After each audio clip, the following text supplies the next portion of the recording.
Good morning, welcome to রূপকথা.in। আর আজকের এই সুন্দর সকালটা শুরু হয়েছে ঝড়ো হাওয়ার সাথে অনেকটা বৃষ্টি নিয়ে, জানো তো। সকালটা তো খুব ভালো লাগছে, কারণ এতদিন যা প্রচণ্ড গরম পড়েছে এই বৃষ্টিটার কিন্তু খুবই প্রয়োজন ছিল, তাই নয় কি? তো আর আজকে মনে হয় মা আসবে, মানে আমার মায়ের কথা বলছি, যদি আসে তোমরা তো দেখতেই পাবে।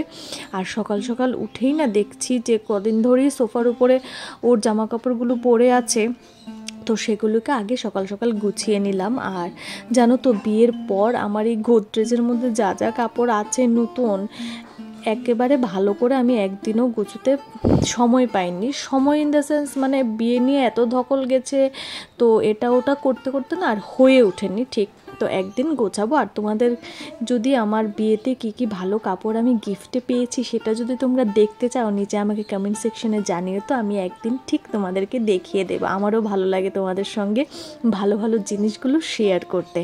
আসলে কি বলো তো, তোমরা যখন আমার ব্লগটা দেখো, আমি চাই প্রচণ্ড পজিটিভিটি যাতে তোমাদেরকে আমি দিতে পারি যতটুকু সম্ভব, কারণ মানুষের জীবনে আজকাল দেখি পজিটিভিটির চাইতে নেগেটিভ জিনিসটাই যেন বেশি আছে। তো যখনই কেউ আমার ব্লগটা দেখছো, আমার পরিবারের সদস্যরা হোক, তোমরা হোক, যাই হোক না কেন, যেই হন না কেন, তারা যেন 1 মিনিটের জন্য, 2 মিনিটের জন্য, 10 মিনিটের জন্য যদি তোমরা দেখে থাকো পুরো ব্লগটাতে যেন তোমরা কিছু পজিটিভিটি অ্যাবজর্ব করতে পারো। ওই জন্য চেষ্টা করি সবসময় তোমাদের সঙ্গে ভালো জিনিসগুলো শেয়ার করার। আর দেখতে পেরেছো তো কি বৃষ্টিতে আমি নিচে মোটরের সুইচটা দিতে গিয়েছিলাম, তো ছাতা আর খুঁজে পাচ্ছিলাম না, পুরনো ছাতাটাই নিয়ে গেলাম। আর বৃষ্টিতে একটু সাথে ভিজেও নিলাম, ভালো লাগে বলো তো। তো আজকে এখানে ওই যে বলছি মনে হয় মা আসবে, তো তোমাদেরকে জানাবো একটু পরে, দেখি ফোন করে কি বলে।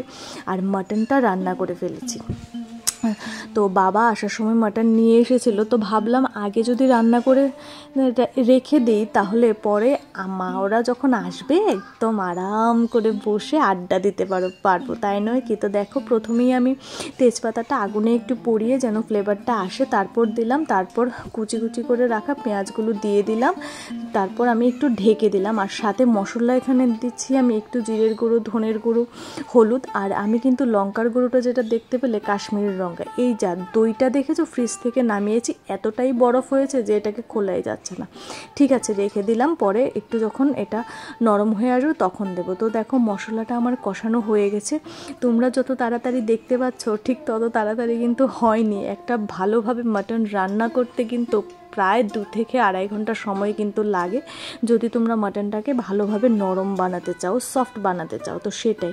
তো দেখো মশলাটা কষানোর পর এখানে আমি ঢেকে দিয়েছি, তো ঢেকে অনেকবার দিয়েছি। তারপর এখানে আমি দেখো, ওই যে বললাম ওই একটু আগে দইটা একদম চাকা হয়ে বসে আছে, তো এখানে একটু নরম হয়েছে পরে আমি অর্ধেকটা দই দিয়ে দিয়েছি। আর অর্ধেকটা কেন লাগবে, কারণ এখানে 1 কেজি মাটন আছে, ওই জন্য একটু বেশিই লাগবে। আর যখনই তোমরা মাংসের মধ্যে দইটা দেবে না, ফ্লেভারটাই অন্যরকম আসবে।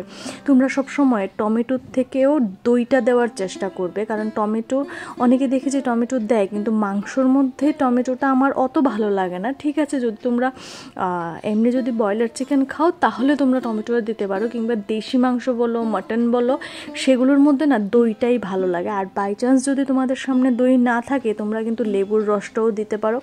তারপরও যদি তোমাদেরকে মাটনটা আরও নরম করতে হয়, তাহলে তোমরা একটুখানি ভিনিগার দিতে পারো। তো এখানে দেখো গরম জল দিয়ে মাটনটাকে আমি ভালোভাবে করে নিয়েছি। এখানে 2 বাটির মধ্যে আলাদা করে রাখছি। আর 2 জায়গায় কেন আমি আলাদা করে রাখছি সেটাও বলে দিই, কারণ একটু বেশি করে করা আছে, তো ওই জন্য একটা বাটি একদম ধরবো না, আরেকটা বাটি তুলে রেখে দেবো। সারাদিন রান্নাবান্নার মাঝখানে তোমাদের সামনে আর আসাই হয়নি, তাই নয় কি? আর আজকে সকাল থেকে মুডটা একটু অফ ছিল, ওই জন্য আরও বেশি ক্যামেরার সামনে আসেনি, কারণ মা 2 সপ্তাহ ধরেই বলছে যে আসবে, কিন্তু আসে আর না। তো আজকেও আমি সকালে ভেবেছিলাম যে মা না করে দেবে, কারণ অফিস থাকে, আবার কালকে এমনিতে বন্ধ, কিন্তু আবার অন্য ডিউটি আছে, সো দ্যাট সব কিছু মিলিয়ে আর হয়ে ওঠে না। তো বিয়ের পর শুধু একবার বাবা মা এসেছিল, তাও 1 রাতের জন্য, যখন হায়দ্রাবাদ গিয়েছিল, ভোরবেলা ফ্লাইট ছিল, তখন রাতে এখানে চলে এসেছিল। সেটা পর মানে এসেছে, খাওয়া দাওয়া করেছে, ঘুমিয়ে পড়েছে, ভোরবেলা উঠে চলে গেছে, এটাই ছিল।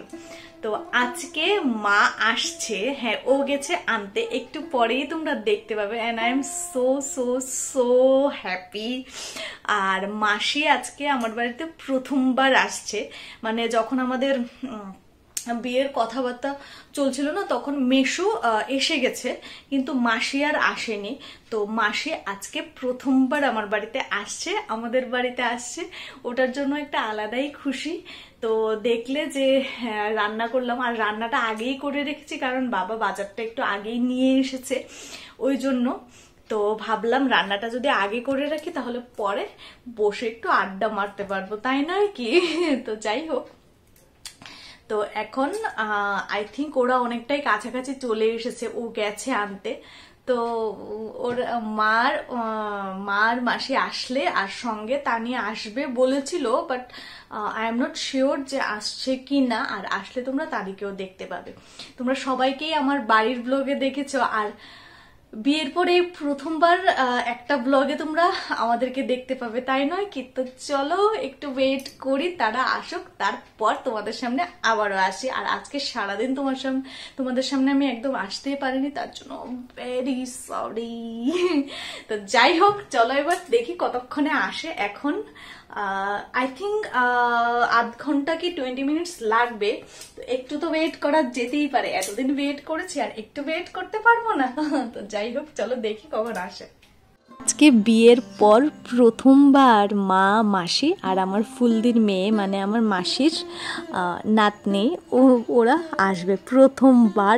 আমি না খুব খুশি। এই দেখো, ও তাদেরকে আনতে গিয়েছিল, তো নিয়ে আসলো, নাগেরচলা স্ট্যান্ড থেকে নিয়ে আসলো। আর এ হলো আমার ফুলদির মেয়ে, ও ছোট থেকেই না আমার মানে খুব ক্লোজ। তো ও মাসির বাড়ি আসবে, তো ওকে নিয়ে আসলো। আর মাকে তো তোমরা সবাই চেনো, আর যারা আমার মাসি মানে আমার আরেক মেজো মা, তো দেখো মাসি আসা মাত্র জড়িয়ে ধরে মাসিকে একটু আদর করে দিলাম। অনেকদিন পরে পেয়েছি, তো অনেকদিন ধরে মনটা খারাপ ছিল জানো তো, মানে মনের ভেতরে যেন চোখের জল জমাট বাঁধছিল।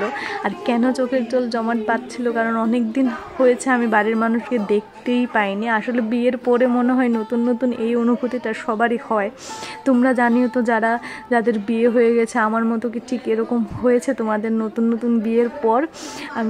আমার তো হয় প্রচণ্ড।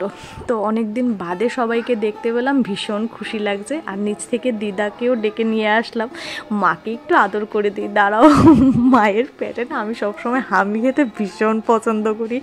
মাকে একটু জড়িয়ে ধরে একটু হামি খেয়ে নিলাম। আমার মা সারাদিন পরিশ্রম করার পরেও আমার মন খারাপের কথা ভেবে আসলো, সেটাই আমার জন্য অনেক, তাই নয় কি?